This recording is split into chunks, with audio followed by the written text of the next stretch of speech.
ఆ ఫ్యామిలీ నిలబడడానికి, ఆ ఫ్యామిలీ ఫైనాన్షియల్గా స్ట్రాంగ్గా ఉండడానికి మహిళలే చాలా వరకు ఇంపార్టెన్స్ రోల్ ప్లే చేస్తూ ఉన్నారు. చాలా ఫ్యామిలీస్ నేను చూశాను, గోల్డ్ కొనుక్కో అని చెప్పి. ఇలాంటి వాటిలో కొనుక్కోవాలి, ఇన్వెస్ట్మెంట్ చేయాలంటే ఆ రికమెండేషన్ ఎప్పుడు కూడా మదర్ సైడ్ నుంచే వస్తావు. ఫాదర్ ఎప్పుడు కూడా, నాకైతే ఎస్పెషల్లీ ఇన్వెస్ట్మెంట్ గురించి కానీ సేవింగ్ గురించి కానీ ఇది కొనుక్కో అని చెప్పి ఏ రోజు కూడా ఫాదర్ నాకు చెప్పలేదు. మెన్ తీసుకున్న తప్పుడు నిర్ణయాలు, గ్యాంబ్లింగ్ మైండ్ సెట్. నేను ఒక మాట ఖచ్చితంగా చెప్తాను, ప్రపంచంలోనే అతిపెద్ద జూదగాళ్ళు ఎవరైనా ఉన్నారు అంటే అది ఇండియన్ మెన్.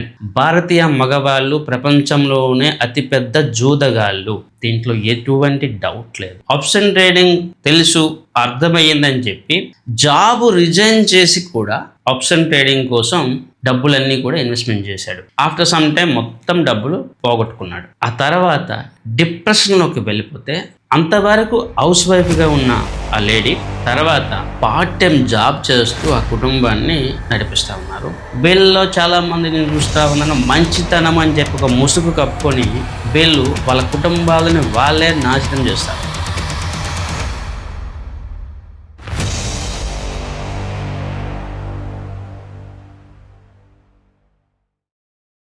హాయ్ అందరికీ, ముందుగా మహిళలకి మహిళా దినోత్సవం శుభాకాంక్షలు. ఐ విష్ తెలుగు రాష్ట్రాల్లో తర్వాత ఇండియాలో ఉన్న ఉమెన్ వాళ్ళ యొక్క ఇన్వెస్ట్మెంట్ జర్నీని మరింత బెటర్గా కొనసాగిస్తారని చెప్పి, ఫ్యామిలీలో వాళ్ళ యొక్క ఇంపార్టెన్స్ రోల్ అయిన wealth creation and wealth management పట్ల మరింత జాగ్రత్తగా, మరింత బాధ్యతగా, అంతేకాకుండా ఎఫెక్టివ్ ప్లానింగ్తో మరింత ఎక్కువగా వెల్త్ క్రియేషన్ చేస్తారని చెప్పి ఆశిస్తూ ఉన్నాను. ఈ వీడియో కేవలం మహిళలని ఉద్దేశించి చేసింది కాదు. పురుషులు లేదా మెన్ ఫ్యామిలీలో వాళ్ళ యొక్క రోల్ ఎవరు ఎంతవరకు ప్లే చేయాలి, ఎవరు ఎదుటి వాళ్ళ యొక్క ఫైనాన్షియల్ బౌండరీస్ని ఎలా రెస్పెక్ట్ ఇవ్వాలి, మహిళలు ఫైనాన్షియల్ ప్లానింగ్లో, కుటుంబం యొక్క వెల్త్ క్రియేషన్లో వాళ్ళ యొక్క ఇంపార్టెన్స్ ఏ విధంగా ఉంటుంది, తర్వాత కొన్ని వేల లైవ్ కేస్ స్టడీస్ని, రియల్ టైం కథలు చాలా వరకు మనం చూస్తూ ఉన్నాము. అండ్ మన లైఫ్, మన సర్కిల్లో కానీ, మన ఫ్యామిలీ మెంబర్స్లో కానీ చూస్తూ ఉన్నాము. అవన్నీ చూడడం వల్ల రియల్ టైంలో ప్రాబ్లమ్స్ ఏంటి, సొల్యూషన్స్ ఏంటి, ఇవన్నీ అవగాహన ఉన్నాయి కాబట్టి దానికి సంబంధించి ఒక డీటెయిల్ వీడియో చేస్తే బాగుంటుందని చెప్పి నేను గత 2-3 రోజులుగా ఆలోచన చేస్తూ ఉన్నాను. అనుకోకుండా ఇదే రోజు మహిళా దినోత్సవం అవడం వల్ల దీనికి సంబంధించి ఈ వీడియో అయితే చేస్తూ ఉన్నాను. నేను మరొకసారి రిక్వెస్ట్ చేస్తూ ఉన్నాను, ఒకవేళ మీరు మహిళలు అయితే ఖచ్చితంగా ఈ వీడియో చూడండి. అండ్ మెన్ అయినా కూడా, పురుషులైనా కూడా ఈ వీడియోని చూడడానికి ప్రయత్నం చేయండి. ఇది కేవలం మహిళల గురించే కాదు, మీ యొక్క జీవితాల్లో చాలా వరకు పురుషులు లేదంటే మెన్ చాలా వరకు తప్పులు చేస్తారు. ఫైనాన్షియల్ ప్లానింగ్లో చాలా తప్పులు చేస్తారు. సో ఎవరు ఏ తప్పులు చేస్తున్నారు అని చెప్పి బయట వాళ్ళు చెప్తేనే కొద్దిగా మీకు అర్థమవుతుందని చెప్పి నేను ఈ పాయింట్స్ డీటెయిల్గా చెప్పడానికి ఇంట్రెస్ట్ చూస్తూ ఉన్నాను. రీసెంట్గా సెబీ వాళ్ళు లేదా ఇతర ఫినాన్షియల్ ప్లాట్ఫామ్ సంబంధించిన వాళ్ళు కొన్ని ఆర్టికల్స్ అయితే షేర్ చేశారు. లాస్ట్ 5 yearsలో ఇండియన్ ఉమెన్ ఇన్వెస్టర్స్ యొక్క పర్సంటేజ్ 4 times పెరిగింది. ఒకప్పుడు కేవలం 10%గా ఉన్న ఉమెన్ ఇన్వెస్టర్స్ యొక్క నెంబరు ఈరోజు 36%గా ఉంది. ఆల్మోస్ట్ 3,50,00,000 ఇన్వెస్టర్స్ మహిళలు మాత్రమే. లాస్ట్ 7 yearsలో మీకు ఒక అగ్రెసివ్ ట్రెండ్ చేంజ్, లాస్ట్ 5 yearsలో నెంబర్ చేంజ్ అనేది జరిగింది. మహిళా ఇన్వెస్టర్స్ యొక్క నెంబర్ రీసెంట్ టైమ్స్లో మహిళల నుంచి ఎక్కువగా స్టాక్ మార్కెట్, మ్యూచువల్ ఫండ్ సంబంధించి ఎక్కువగా ఎంక్వైరీస్ అండ్ ఇన్వెస్ట్మెంట్ జరుగుతున్నాయి. అండ్ ఈవెన్ నాకు కూడా రీసెంట్ టైమ్స్లో మహిళా ఇన్వెస్టర్స్ నుంచి ఎక్కువగా ఎంక్వైరీస్ వస్తూ ఉన్నాయి. అండ్ చాలా వరకు మహిళా investors paid advisory and that long term ఇన్వెస్ట్మెంట్కి ఇంట్రెస్ట్ చూపిస్తూ ఉన్నారు. ఇవన్నీ కారణం వల్ల నేను ఒక డెసిషన్ తీసుకున్నాను. ప్రతి మంత్ ఫస్ట్ వీక్ థర్స్డే రోజు మహిళా ఇన్వెస్టర్ సంబంధించి ఒక ప్రత్యేకమైన కార్యక్రమము అండ్ మార్కెట్ అప్డేట్స్ ప్లాన్ చేస్తూ ఉన్నాను. ప్రతి మంత్ ఫస్ట్ వీక్ ఆదివారం రోజు లేదా సూటబుల్ డే ఒక వెబినార్ కూడా ప్లాన్ చేస్తూ ఉన్నాను. తెలుగు రాష్ట్రాల్లో ఉన్న మహిళా ఇన్వెస్టర్స్ని దృష్టిలో పెట్టుకొని కొన్ని ఇన్వెస్ట్మెంట్ ప్లాట్ఫామ్స్, కమ్యూనిటీస్ కూడా ప్లాన్ చేస్తూ ఉన్నాం. మీ అందరికీ తెలిసిందే, గత కొన్ని సంవత్సరాల్లో ఇండియాలో ఉమెన్ ఎంప్లాయ్మెంట్లో కానీ, ఉమెన్ బిజినెస్ పర్సన్స్లో కానీ ఉమెన్ ఎర్నింగ్స్లో కానీ చాలా మార్పులు వచ్చాయి. ఒకప్పుడు కేవలం హౌస్ వైఫ్గా ఉండే మహిళలు ఈరోజు ఫ్యామిలీలో మగవాళ్ళతో సమానంగా ఎర్నింగ్స్లో పార్టిసిపేట్ చేస్తున్నారు, ఇన్వెస్ట్మెంట్లు కూడా పార్టిసిపేట్ చేస్తున్నారు. ఈరోజు చాలా కంపెనీస్లో యొక్క ఫౌండర్స్ అండ్ చాలా ఇన్వెస్ట్మెంట్ ఫిర్మ్స్ లీడ్ చేసే వాళ్ళు కూడా మహిళలే. ప్రముఖ ఇన్వెస్టర్ అయిన వాణి కొల్లా గారు, నైకా ఫౌండర్ అయిన ఫాల్గుని గారు, తర్వాత చాలామంది ఉమెన్ ఎంటర్ప్రెన్యూర్స్ ఈరోజు మార్కెట్ని శాసిస్తూ ఉన్నారు. రీసెంట్ టైమ్స్లో చాలామంది మహిళా ఇన్వెస్టర్స్ స్టాక్ మార్కెట్, మ్యూచువల్ ఫండ్స్లో కూడా వస్తూ ఉన్నారు. సో మహిళల యొక్క ఇన్వెస్ట్మెంట్ గత కొన్ని సంవత్సరాలుగా పెరుగుతూ ఉంది.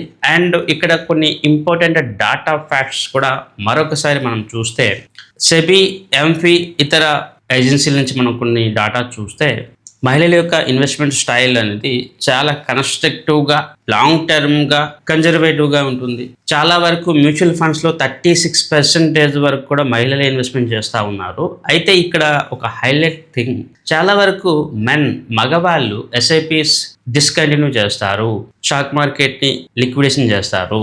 కానీ మహిళా ఇన్వెస్టర్స్ చాలా వరకు 70% వరకు వాళ్ళ యొక్క ఎస్ఐపిస్ని, సిస్టమేటిక్ ఇన్వెస్ట్మెంట్ ప్లాన్స్ని కంటిన్యూ చేస్తూ ఉన్నారు. స్టాక్ మార్కెట్లో ఇన్వెస్ట్మెంట్ చేస్తే లాంగ్ టర్మ్ హోల్డ్ చేస్తూ ఉన్నారు. నేను 15 సంవత్సరాలుగా మార్కెట్లో ఉన్నాను. నాకున్న అతిపెద్ద సమస్య, ఇన్వెస్టర్స్ ఎప్పుడు కూడా వాళ్ళ యొక్క ఇన్వెస్ట్మెంట్ని లాంగ్ టర్మ్ ఉంచరు.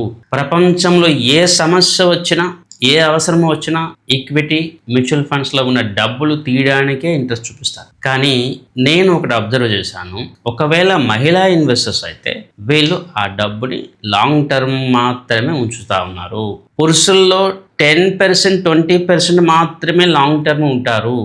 మహిళల్లో అయితే 50 to 70% లాంగ్ టర్మ్ ఉండడానికి ఇంట్రెస్ట్ చూపిస్తూ ఉన్నారు. ఇది ఒక ఇంపార్టెంట్ డాటా పాయింట్. రీసెంట్గా సెబీ వాళ్ళ డాటా, ఎంఫీ వాళ్ళ డాటా పక్కన పెడితే గత 15 సంవత్సరాలుగా నేను చాలామంది ఇన్వెస్టర్స్తో ట్రావెల్ చేశాను.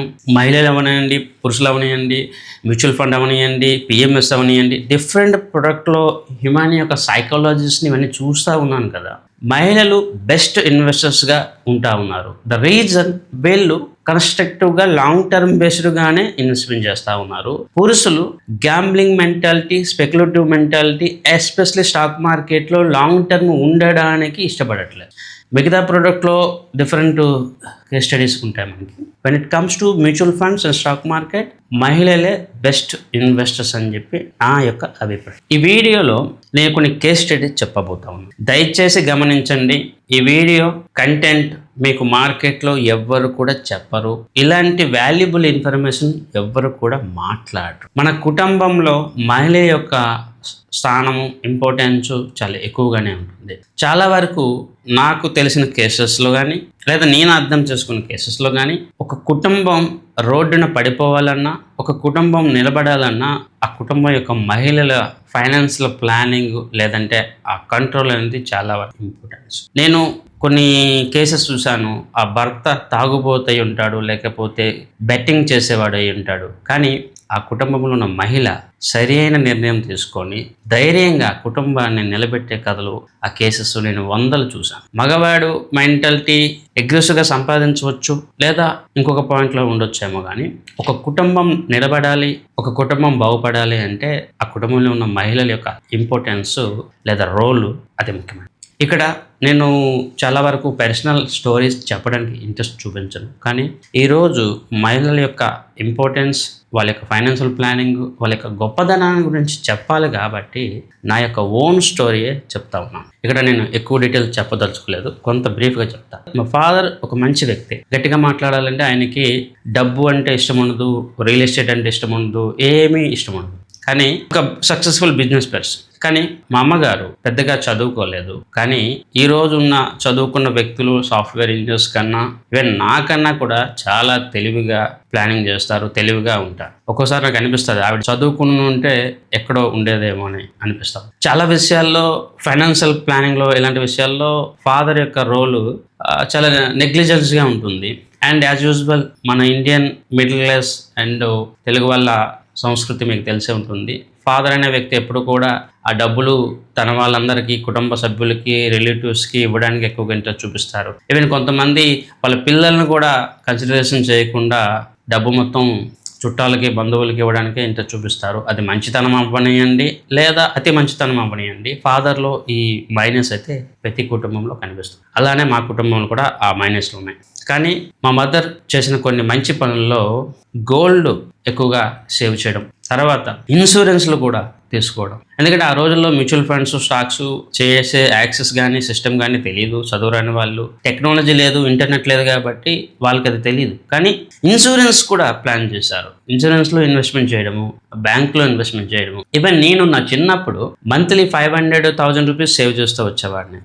ఈవెన్ 10th క్లాస్ ముందే నేను నా అకౌంట్లో 50,000 లక్ష రూపాయల వరకు క్యాష్ని, ఆ సేవింగ్స్ని అలవాటు చేసుకున్నాను. అంటే అక్కడ మా మదర్ మాకు ఆ హ్యాబిట్ అనేది నేర్పించారు. అండ్ ఇప్పటికి కూడా నేను చాలాసార్లు గమనిస్తూ ఉన్నాను, ఖచ్చితంగా నువ్వు గోల్డ్ ఇన్వెస్ట్మెంట్ చేయు, లేదంటే గోల్డ్ కొనుక్కో అని చెప్పి ఇలాంటి వాటిలో కొనుక్కోవాలి, ఇన్వెస్ట్మెంట్ చేయాలంటే ఆ రికమెండేషన్ ఎప్పుడు కూడా మదర్ సైడ్ నుంచే వస్తూ ఉంది. ఫాదర్ ఎప్పుడు కూడా నాకైతే ఎస్పెషల్లీ ఇన్వెస్ట్మెంట్ గురించి కానీ, సేవింగ్ గురించి కానీ, ఇది కొనుక్కో అని చెప్పి ఏ రోజు కూడా ఫాదర్ నాకు చెప్పలేదు. ఈవెన్ నేను ఫైనాన్షియల్ మార్కెట్లో ఉన్నాను, నాకు ఇవన్నీ ఉన్నాయి, కానీ ఫాదర్ తరపు నుంచి నాకు ఎప్పుడు కూడా ఒక అడ్వైజరీ కానీ ఒక సపోర్ట్ సిస్టమ్ రాలేదు. కానీ మదర్ ఎప్పుడు కూడా కన్స్ట్రక్టివ్గా ఫ్యామిలీ మొత్తాన్ని గురించి ఆలోచన చేస్తూ తనకున్న లిమిటేషన్స్ చాలా ఉన్నా కూడా గోల్డ్లో విపరీతమైన ఇన్వెస్ట్మెంట్ తను చేయగలిగారు.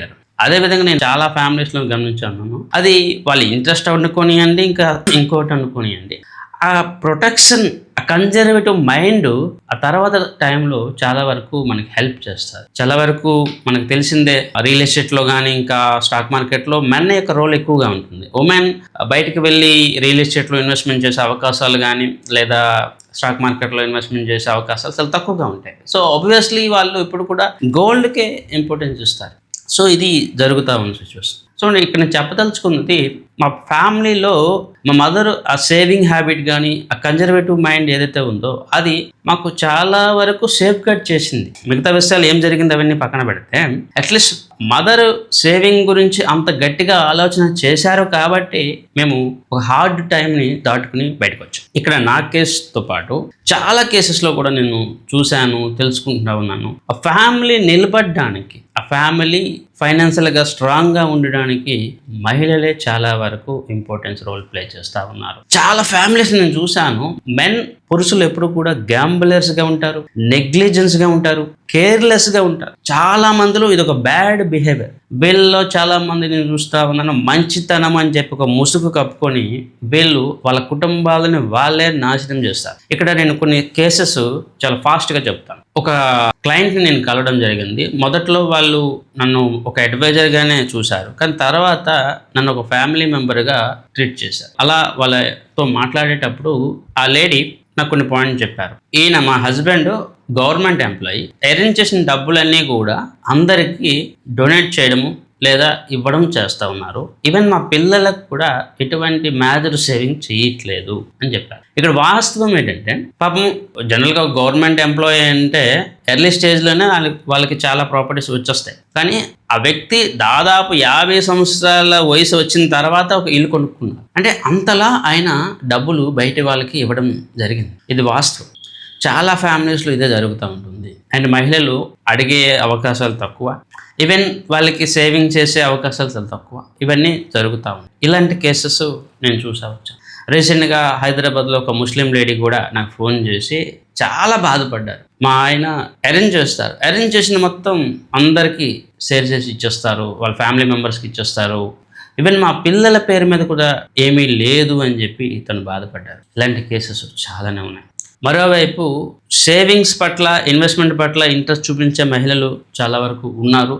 వాళ్ళ కేసెస్ కూడా మనం మాట్లాడతాం. సో మహిళలకి స్టాక్ మార్కెట్లో, మ్యూచువల్ ఫండ్స్లో ఇన్వెస్ట్మెంట్ చేసే అవకాశాలు చాలా తక్కువగా ఉంటాయి. ఎందుకంటే వాళ్ళకి ఆ ఇంట్రెస్ట్ కానీ ఆ డెసిషన్ తీసుకునే ఫ్రీడమ్ కానీ ఉండకపోవచ్చు. కొంతమంది ఏం చేస్తూ ఉన్నారంటే అలాంటి కేసెస్ గురించి కూడా మనం మాట్లాడాలి. ఇక్కడ హైదరాబాద్లో ఒక బిజినెస్ సంబంధించిన ఫ్యామిలీలో ఒక లేడీని నేను కాంటాక్ట్ అయ్యాను. మొదట్లో మ్యూచువల్ ఫండ్స్, స్టాక్స్ ఇవన్నీ నేను చెప్పడం జరిగింది, ఆ విధంగా ట్రేడ్ చేయడం జరిగింది. కానీ వన్ ఫైన్ డే నేను గమనించాను, తను ఆప్షన్ ట్రేడింగ్ స్టార్ట్ చేయడం మొదలుపెట్టారు. 5 లక్షలు 10 లక్షల రూపాయలతో ఉన్న పోర్ట్ఫోలియో ఆ తర్వాత ₹1,00,000 వాల్యూతో ఉంది. వన్ ఫైన్ డే మొత్తం ఆప్షన్స్, మొత్తం నిఫ్టీ సెల్, నిఫ్టీ పుట్స్ తీసుకోవడం జరిగింది. ఆ తర్వాత నిఫ్టీ 8,000 రేంజ్ నుంచి ఈరోజు 24,000 రేంజ్కి వచ్చింది. ఆ ₹1,00,00,000 ఏమైందో మీరు ఊహించుకోగలరు. సో మహిళలకి ఫైనాన్షియల్ ఫ్రీడమ్ లేకపోతే ఒక సమస్య. కొంతమంది ఈ ఫ్రీడమ్ని, ఈ ఇన్వెస్ట్మెంట్ సినారీని తప్పుగా వాడుకున్న వాళ్ళు అండ్ పురుషుల్లాగా మేము కూడా గ్యాంబ్లింగ్ చేస్తామన్న మైండ్ సెట్లోకి వస్తున్న వాళ్ళు కూడా చాలామంది ఉన్నారు. ఇది రియల్ టైం డాటా నేను చెప్తా ఉన్నాను. మెన్ అవ్వనియండి, ఉమెన్ అవ్వనియండి, ఎవరైనా కూడా సైకాలజికల్ మేనేజ్మెంట్కి అతీతులు కాదు. కొన్ని మంచి లక్షణాలు, కొన్ని చెడు లక్షణాలు అందరిలో ఉంటాయి. సో అవన్నీ మనం చెక్ చేసుకోవడం చాలా ఇక్కడ నేను ఇంకొక మంచి కేసు కూడా చెప్తాను. ఇది నేను ఇంకొక వీడియోలో కూడా చెప్తాను. ఒక software engineer one fine day option trading తెలుసు, అర్థమయ్యిందని చెప్పి జాబ్ రిజైన్ చేసి కూడా ఆప్షన్ ట్రేడింగ్ కోసం డబ్బులన్నీ కూడా ఇన్వెస్ట్మెంట్ చేశాడు. ఆఫ్టర్ సమ్ టైం మొత్తం డబ్బులు పోగొట్టుకున్నాడు. ఆ తర్వాత డిప్రెషన్లోకి వెళ్ళిపోతే అంతవరకు హౌస్ వైఫ్గా ఉన్న ఆ లేడీ తర్వాత పార్ట్ టైం జాబ్ చేస్తూ ఆ కుటుంబాన్ని నడిపిస్తూ ఉన్నారు. తర్వాత ఆయన ఏదో చిన్న జాబ్ సంపాదించాడు. మళ్ళీ అదంతా ఒక కథ. ఒక అతి తెలివి భర్త ఆ ఫ్యామిలీని దాదాపు నాశనం చేసే స్థితిలోకి తెచ్చేశాడు. ఈరోజు మీరు చూస్తూ ఉంటారు కొన్ని ఫ్యామిలీస్ కేస్ స్టడీస్, ఇవన్నీ కూడా అప్పులు పాలై కుటుంబాలు నాశనం అవ్వడం, అప్పులు పాలైపోయి ట్రేడర్స్ చనిపోవడం, ఇవన్నీ కూడా మెన్ తీసుకున్న తప్పుడు నిర్ణయాలు, గ్యాంబ్లింగ్ మైండ్ సెట్. నేను ఒక మాట ఖచ్చితంగా చెప్తాను, ప్రపంచంలోనే అతిపెద్ద జూదగాళ్ళు ఎవరైనా ఉన్నారు అంటే అది ఇండియన్ మెన్. భారతీయ మగవాళ్ళు ప్రపంచంలోనే అతిపెద్ద జూదగాళ్ళు, దీంట్లో ఎటువంటి డౌట్ లేదు. అది మహాభారతంలో మొదలుపెట్టిన రీసెంట్గా ఆప్షన్ ట్రేడింగ్లో ఉన్న వాల్యూమ్ను మీరు చూసినా కూడా ప్రపంచంలోనే అత్యధిక జూదగాళ్ళు, గ్యాంబ్లర్స్, స్పెక్యులేటర్స్, బెట్టింగ్ రాయిళ్ళు ఇండియాలోనే ఉన్నారు. మన పండక్కి చూస్తే తూర్పుగోదావరి జిల్లాలో జరిగే ఆ బెట్టింగ్స్ కానీ, బెట్టింగ్ యాప్స్లో కానివ్వండి, ఆప్షన్ ట్రేడింగ్లో ఉన్న వాల్యూమ్ చూడనియండి, స్టాక్ మార్కెట్ చూడనియండి, ప్రతి దగ్గర కూడా మెన్ ఎప్పుడు కూడా ఒక గ్యాంబ్లర్గానే ఉంటా ఉన్నారు. ఈవెన్ కుటుంబం యొక్క ఫైనాన్షియల్ ప్లానింగ్లో కానీ, కుటుంబం యొక్క భవిష్యత్తులో కూడా చాలా వరకు మెన్ ఒక గ్యాంబ్లర్గానే, నా ఇష్టం అనే ఒక బిహేవియర్లోనే ఉన్నారు. చాలామంది డబ్బు సంపాదిస్తూ ఉండొచ్చు, చాలామంది డిఫరెంట్ వేలో ఎర్నింగ్స్ సంపాదిస్తూ ఉండొచ్చు, కానీ స్టిల్ ఐ నో చాలా వరకు మెన్ యొక్క బిహేవియరు, ఇన్వెస్ట్మెంట్ ప్యాటర్న్ అండ్ ఆ స్టైల్ ఆఫ్ ఇన్వెస్ట్మెంట్ ఎప్పుడు కూడా స్పెక్యులేటివ్, గ్యాంబ్లర్గానే ఉంటూ ఉంది. ఎక్కడ కూడా కన్స్ట్రక్టివ్గా, అనాలిసిస్ ఓరియంటెడ్గా, గ్రోత్ ఓరియంటెడ్గా ఎక్కడ కూడా కనిపించట్లేదు. కానీ మహిళలు వాళ్ళ కన్జర్వేటివ్ పీపుల్ అయినా కూడా చాలా వరకు గోల్డ్ లేదా ఇన్సూరెన్స్ లేదా ఎఫ్డి తప్పు లేదు, అది చాలా మంచిది. స్టాక్ మార్కెట్లో లేకపోతే ఇంకెక్కడో ఇన్వెస్ట్మెంట్ చేసి గ్యాంబ్లింగ్ చేసి ఇవన్నీ చేసేదానికన్నా, తెలియని దానికన్నా తెలిసింది ఇన్వెస్ట్మెంట్ చేసి తక్కువ వడ్డీ వచ్చినా కూడా చాలా హ్యాపీ. సో ఆ విషయంలో మనం మహిళల యొక్క ప్రాధాన్యతను కానీ, రోల్ని కానీ ఎంతవరకు అప్రిషియేట్ చేయాల్సి వస్తుంది. సో మహిళా ఇన్వెస్టర్స్లో కొన్ని key, important and positive things గురించి మాట్లాడాలి. మహిళా ఇన్వెస్టర్స్లో నాకు నచ్చిన ఒకే ఒక మేజర్ ఫస్ట్ థింగ్ క్లారిటీ. వీళ్ళు ఒక క్లారిటీతో ఉంటారు. ఇన్వెస్ట్మెంట్ చేయాలా చేయకూడదా, చేస్తే ఏం చేయాలి, ఎన్ని రోజులు చేయాలి అని ఒక క్లారిటీతో బిహేవ్ చేస్తారు. వెరస్ మెన్ ఎప్పుడు కూడా కన్ఫ్యూజన్ క్రియేట్ చేస్తూ ఉంటాడు. ఈ ప్రోడక్టా, ఆ ప్రోడక్టా, లేకపోతే ఇదా అని చెప్పి ఎప్పుడు తనకు తాను ఒక కన్ఫ్యూజన్ క్రియేట్ చేసుకుంటాడు. ఇది ఫస్ట్ డిఫరెన్స్. తర్వాత స్టేబుల్ ఇన్వెస్ట్మెంట్స్. నేను ఇదివరకు చెప్పినట్టుగా మహిళలు ఒక ఎస్ఐపి స్టార్ట్ చేసిన, ఒక ఇన్వెస్ట్మెంట్ చేసిన చాలా వరకు స్టేబుల్గా, కన్జర్వేటివ్గానే ఉండడానికి ఇష్టపడతారు. ఈరోజు ₹1,00,000 5 లక్షలు 10 లక్షల రూపాయలు అయిపోయేదానికన్నా ₹1,00,000 10,000 20,000 ప్రాఫిట్ ఇచ్చినా కూడా దానికే ఎక్కువగా ఇంపార్టెన్స్ ఇస్తారు. ఆ స్టేబిలిటీ, గోల్డ్ ఎఫ్డి ఏవైతే స్టేబుల్గా ఉంటే దానికే ఎక్కువగా ఇంపార్టెన్స్ ఇస్తారు. ఇది కొంతమందికి ఇది బుల్ మార్కెట్లో అగ్రెసివ్ మార్కెట్లో వీళ్ళేంటి ఎక్కువగా అగ్రెసివ్గా బిహేవ్ చేయట్లేదు అని చెప్పి అనుకోవడానికి కారణం ఉంటుంది. కానీ ఎప్పుడైతే మార్కెట్ సైడ్ వేస్లో ఉంటుంది, లేదంటే మార్కెట్ డౌన్ ట్రెండ్లో ఉంటుంది, అప్పుడు మహిళలే కరెక్ట్ ఇన్వెస్టర్స్ అవుతారు. సో ఈ స్టేబిలిటీ అనేది చాలా చాలా ఇంపార్టెంట్.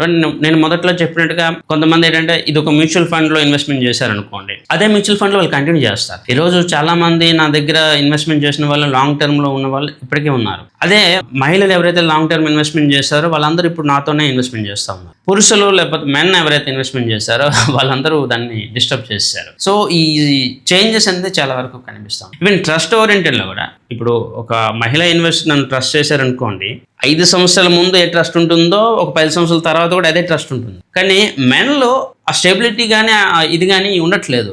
ఒకప్పుడు బాగా ఎక్కువ ట్రస్ట్ చేస్తారు, ఆ తర్వాత అసలు ట్రస్ట్ చేయరు, ఆ తర్వాత కొద్ది ట్రస్ట్ చేస్తారు. ఈ ట్రస్ట్లో కూడా చాలా వరకు పురుషుల్లో కానీ మహిళల్లో కానీ ఈ డిఫరెన్స్ అయితే నేను చూస్తూ ఉన్నాను. సో ఈ కారణాలుగా ఒక ఇన్వెస్టర్స్కి ఎప్పుడు కూడా చాలా చాలా ఇంపార్టెంట్. ఇది మహిళల పురుషులని కాదు, ఒక ఇన్వెస్టర్, ఒక ఐడియల్ ఇన్వెస్టర్ ఎప్పుడు కూడా స్టేబుల్గా స్థిరంగా ఉండాలి, కన్స్ట్రక్టివ్గా ప్లాన్ చేసుకోవాలి. మార్కెట్లో డిఫరెంట్ ఇన్ఫర్మేషన్స్ వస్తూనే ఉంటాయి, డిఫరెంట్ ప్రాబ్లమ్స్ వస్తూనే ఉంటాయి. దాన్ని చూసి మనం ప్రతిదాన్ని అట్రాక్ట్ అయ్యి ప్రతి దాంట్లో ఇంటర్ఫియర్ అయ్యి ప్రతి దాంట్లో ఇన్వెస్ట్మెంట్ చేస్తూ పోతే ఏ ఇన్వెస్ట్మెంట్ కూడా సక్సెస్ కాదు. When it's comes to stock market and mutual funds, స్టేబుల్గా ఒక స్థిరమైన స్ట్రాటజీతోనే లాంగ్ టర్మ్ ప్లాన్ చేస్తేనే వెల్త్ క్రియేషన్ జరుగుతుంది. అండ్ నేను రిపీటెడ్గా చెప్పినట్టుగా ఇంకొక పాయింట్, కన్స్ట్రక్టివ్ ఇన్వెస్ట్మెంట్. నేను మహిళా ఇన్వెస్టర్స్లో గమనిస్తూ ఉన్నాను, 1,000 రూపాయలు ఇన్వెస్ట్మెంట్ చేసేవాళ్ళు ఆ తర్వాత 2,000, తర్వాత ₹1,00,000 అలా పెంచుకుంటూ పోతూ ఉంటారు. లేదు వరస్ట్ కేసులో వాళ్ళకి ఇన్వెస్ట్మెంట్ చేసే అవకాశాలు లేవే అనుకోండి, ఆ 1,000 రూపాయలే కంటిన్యూగా చేస్తారు. కానీ పురుషుల్లో ఈరోజు 10 లక్షలు ఇన్వెస్ట్మెంట్ చేస్తాడు, తర్వాత ₹1,00,00,000 ఇన్వెస్ట్మెంట్ చేస్తాడు, తర్వాత మొత్తం విత్డ్రాల్ చేసేస్తాడు, ₹1,00,000 కూడా వాళ్ళ అకౌంట్లో ఉండదు. సో ఈ డిఫరెన్స్ అనేది చాలా చాలా ఇంపార్టెంట్. స్టాక్ మార్కెట్లో మీరు ఎప్పుడు కూడా కన్స్ట్రక్టివ్గానే ప్లాన్ చేయాలి. ర్యాండమ్గా ర్యాపిడ్గా మనం చేంజెస్ చేస్తే లాంగ్ టర్మ్లో వెల్త్ క్రియేషన్ అనేది డిస్టర్బ్ అవుతుంది. అండ్ మోస్ట్ ఇంపార్టెంట్ 5వ factor, long term investment. Stock మార్కెట్లో మీరు ఏ ఎక్స్పర్ట్స్ అభిప్రాయం అడిగినా, ఎవరిని చూసినా కూడా స్టాక్ మార్కెట్లో the ultimate thing long term investment. అది చాలా సింపుల్ థింగ్. మీరు లాంగ్ టర్మ్ ఇన్వెస్ట్మెంట్ చేయాలి, 10 సంవత్సరాలు 15 సంవత్సరాలు ఇన్వెస్ట్మెంట్ చేయాలి. అది తెలిసినా కూడా ఈరోజు మీరు చూడండి, ఎవరు కూడా 3 సంవత్సరాలు 5 సంవత్సరాలు దాటి స్టాక్ మార్కెట్లో నిలబడరు. ఆ ఛాలెంజ్ ఈరోజు నేను ఛాలెంజ్ చేస్తాను. ఈవెన్ నేను చాలా వీడియోస్లో కూడా చెప్పాను, చాలామంది ఇన్వెస్టర్స్ 2 సంవత్సరాలు 3 సంవత్సరాలు మించి వాళ్ళ యొక్క పోర్ట్ఫోలియో అమౌంట్ని ఉంచరు. ప్రపంచంలో ఏ సమస్య వచ్చినా డబ్బులు విత్డ్రాల్ చేస్తామనే చూస్తారు. కానీ మహిళలలో అలా లేదు. వాళ్ళు ఆల్రెడీ ఒక గోల్, ఒక ప్లాన్ అనేది క్రియేట్ చేసుకుంటారు కాబట్టి చాలా వరకు వాళ్ళు లాంగ్ టర్మ్ ఇన్వెస్ట్మెంట్ అయితే చేస్తూ ఉన్నారు. ఇది మెన్ అండ్ ఉమెన్ యొక్క ఇన్వెస్ట్మెంట్ స్టైల్. అయితే మెన్తో కంపేర్ చేసుకుంటే ఉమెన్ ఎందుకు బెటర్ ఇన్వెస్టర్స్గా ఉన్నారని చెప్పి కొన్ని ఫ్యాక్ట్స్. అయితే మహిళా ఇన్వెస్టర్స్లో కూడా కొన్ని తప్పులు, కొన్ని డిమెరిట్స్ ఉన్నాయి. అందులో ప్రధానమైనది టూ మచ్ కన్జర్వేటివ్గా ఉండడం తప్పు కాదు. ఇప్పుడు నేను క్రిప్టోస్ అనో లేకపోతే ర్యాండమ్ ట్రేడింగ్ అని చెప్పి ఆప్షన్ ట్రేడింగ్ అని చెప్పి చేయమని నేను చెప్పట్లేదు. But too much FD allocation, too much gold allocation correct కాదు. మీరు మ్యూచువల్ ఫండ్స్లో, స్టాక్స్లో, ఇతర వాటిలో అలోకేషన్ చేయడం చాలా వరకు ఇంపార్టెంట్. అండ్ ఇంకొక ఇంపార్టెంట్ ఫ్యాక్టర్, చాలా వరకు లెర్నింగ్ పాయింట్లో మహిళలు ఎప్పుడు కూడా అంత అగ్రెసివ్గా మెన్తో కంపేర్ చేసుకుంటే లెర్నింగ్ పాయింట్లో అంత అగ్రెసివ్గా ముందుకు రావట్లేదు. నేర్చుకుందామని చెప్పి, లేదంటే ఈ ట్రైనింగ్ ప్రోగ్రామ్స్లో కానీ లేకపోతే అడ్వైజరీ ప్రోగ్రామ్స్లో కానీ జాయిన్ అవుదామని చెప్పి ఈ యాటిట్యూడ్ చాలా వరకు తక్కువగానే ఉంటుంది. అయితే నేను 2026లో నేను గమనించాను, చూశాను, ఒక చేంజ్ అయితే వచ్చింది. కంపేర్ టు మెన్ ఈ సంవత్సరం ఎక్కువగా మాకు ఉమెన్ ఇన్వెస్టర్స్ నుంచి ఎక్కువగా ఎంక్వైరీస్ రావడం జరిగింది. నేను అంటే లాస్ట్ 7 ఇయర్స్లో నేను చూశాను, ఇంతలా ఉమెన్ ఇన్వెస్టర్స్ నుంచి ఎంక్వైరీస్ అయితే నాకు రాలేదు. ఈవెన్ ఎడ్యుకేషన్ కంటెంట్, ఎడ్యుకేషన్ కోసమైనా లేదా కన్సల్టేషన్ అయినా లేదంటే అడ్వైజరీ కోసమైనా కూడా ఈ 2026లో ఒక మార్పు అయితే నేను చూస్తూ ఉన్నాను. That's good. నేను ఎప్పుడు కూడా చెప్తా ఉంటాను, తెలుసుకోండి, నేర్చుకోండి, డిఫరెంట్ ఫ్యాక్టర్స్ని అర్థం చేసుకోండి. ఎవరినో నమ్మి ఎవరి మీద డిపెండ్ అయ్యి ఇన్వెస్ట్మెంట్స్ చేయొద్దు. మీరు నేర్చుకోండి, డెసిషన్ తీసుకోండి. But when it comes to stock market, when it comes to long term strategies కానీ, మ్యాక్రో ఎకనామిక్స్ కానీ, ఇవన్నీ మనం ఇండివిజువల్ లెవెల్లో ఎవరు కూడా చేయలేరు. ఈవెన్ మెన్ కూడా చేయలేరు. చాలామంది మేము ఓన్గా ట్రేడింగ్ చేసుకుంటున్నాము ఇవన్నీ అనుకుంటారు, కానీ అది చాలా వరకు ఫెయిల్ అవుతారు. ఈవెన్ రీసెంట్ టైమ్స్లో మనం గోల్డ్ సిల్వర్ సంబంధించి ఇచ్చిన అనాలిసిస్ కానివ్వండి, ఈవెన్ లాస్ట్ ఇయర్ మన యొక్క పోర్ట్ఫోలియో పెర్ఫార్మెన్స్ అవనివ్వండి, చాలా వరకు ఇండివిజువల్ ఇన్వెస్టర్స్తో కంపేర్ చేసుకుంటే మనం బెస్ట్ పెర్ఫార్మెన్స్ అండ్ అడ్వైజరీ ఇవ్వడం జరిగింది. సో ప్రతి ఒక్క వ్యక్తి నేర్చుకోవాలి, తెలుసుకోవాలి. But when it's comes to stock market and when it's comes to macro economics level and long term wealth creation అనేటప్పుడు ఒక ఎక్స్పర్ట్స్ ఒపీనియన్ కానీ, సపోర్ట్ కానీ, అడ్వైజరీ కానీ తీసుకోవడం అనేది కరెక్ట్. కేవలం బయట ఇన్ఫర్మేషన్ యూట్యూబ్లో లేకపోతే సోషల్ మీడియా న్యూస్ ఇవన్నీ తెలుసుకోవడం ఇంపార్టెంటే. But when it's comes to take right decision, మీరు ఒక ఎక్స్పర్ట్ సలహా, కన్సల్టేషన్ తీసుకోవడం అనేది చాలా వరకు మంచిది. మీకు తెలిసే ఉండొచ్చు, లాస్ట్ జనవరి 29 రోజు జరిగిన మెగా క్రాష్ చాలామందికి నష్టాన్ని మిగిల్చింది.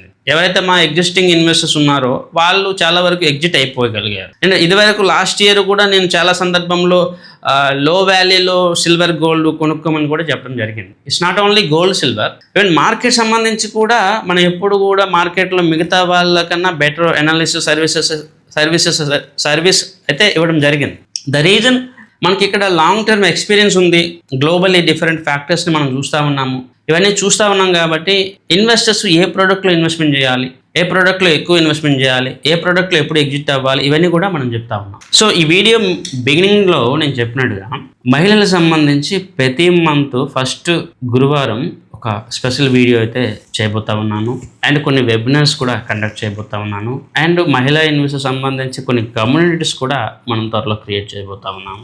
కుటుంబంలో మహిళల యొక్క రోల్ చాలా ఎక్కువగా ఉంటుంది. అండ్ ఫైనాన్షియల్ ప్లానింగ్ సంబంధించి అండ్ ఇతర విషయాల్లో వాళ్ళే బెటర్ డెసిషన్ తీసుకుంటారని చెప్పి నేనైతే అనుకుంటా ఉన్నాను. అండ్ రానున్న రోజుల్లో మనం కొన్ని మంచి అప్డేట్స్తో రాబోతా ఉన్నాము. నాదొక చిన్న రిక్వెస్ట్, మనం ఈ వీడియోస్ యాడ్సెన్స్ రెవెన్యూ కోసమో లేదా నా పర్సనల్ బ్రాండింగ్ కోసం నేను చేయట్లేదు. సరైన ఇన్ఫర్మేషన్ చాలా మందికి రీచ్ అవ్వట్లేదు, సరైన ఇన్ఫర్మేషన్ మార్కెట్లో ఉండట్లేదు. ఈ వీడియో లైక్ చేయమని నేను అడగను, ఛానల్ సబ్స్క్రైబ్ చేయమని కూడా నేను అడగను. నేను మీకు నాది ఒకే ఒక చిన్న రిక్వెస్ట్, ఈ వీడియో యొక్క లింక్ని ఎంత వీలైతే అంత షేర్ చేయండి.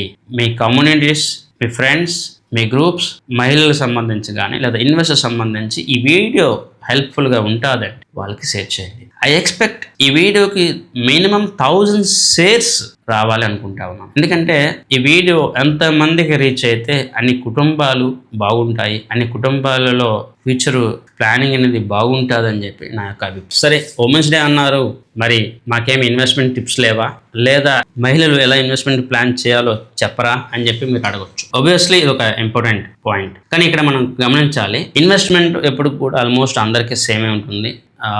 మెన్ అవనివ్వండి, ఉమెన్ అవనివ్వండి, ఎవరైనా కూడా వాళ్ళ యొక్క risk profiling, age, income source, goals వీటి బేస్డ్గానే ఉంటుంది. ఇంకా ఎక్స్ట్రా ప్లాన్స్ ఉంటూ ఏమీ అవసరం లేదు. రానున్న రోజుల్లో రిస్క్ ప్రొఫైలింగ్ అండ్ ఇతర వాటి మీద నేను మరిన్ని వీడియోస్ అన్ని చేస్తూ ఉంటాను. అయితే సాధారణంగా మనకి డిఫరెంట్ ఫ్యాక్టర్స్ మనం చూసుకోవాలి. ఒకటి, ఇప్పుడు చాలామంది మహిళలు వర్క్ చేస్తూ ఉన్నారు, కొంతమంది హౌస్ వైఫ్స్గా ఉన్నారు, కొంతమంది వాళ్ళ యొక్క ఫైనాన్స్ అండ్ వాళ్ళ యొక్క హస్బెండ్ యొక్క ఫైనాన్సెస్ని వాళ్ళే మేనేజ్ చేస్తూ ఉన్నారు. మరి కొంతమంది వాళ్ళ ఫైనాన్స్ యొక్క బాధ్యతని హస్బెండ్స్కి, స్పౌజెస్కి ఇస్తూ ఉన్నారు. సో డిఫరెంట్ పీపుల్ యొక్క సిచ్యువేషన్స్ కానీ, ఫ్యామిలీస్ కానీ వేరే వేరుగా ఉంటాయి. అందరికీ మనం ఒకే విధమైన సలహా టక్కని చెప్పలేం. నేనేం చెప్తానంటే, మీ హస్బెండ్తో, మీ ఫ్యామిలీతో కూర్చొని మీ యొక్క ఫైనాన్షియల్ ప్లానింగ్ని మీరు డిజైన్ చేసుకోండి. ఇది ఇన్కమ్ ఫ్లో ఇలా ఉంది, క్యాష్ ఫ్లో మనం ఏం చేద్దాం, ఫ్యూచర్లో దీనికి ఇంత అవసరం ఉంటుంది, ఈ క్యాపిటల్ కావాలి అంటే మనం ఏ విధంగా ఇన్వెస్ట్మెంట్ చేయాలి అని చెప్పి మీరు డిఫరెంట్ వేలో మాట్లాడుకోవడం అనేది మంచిది.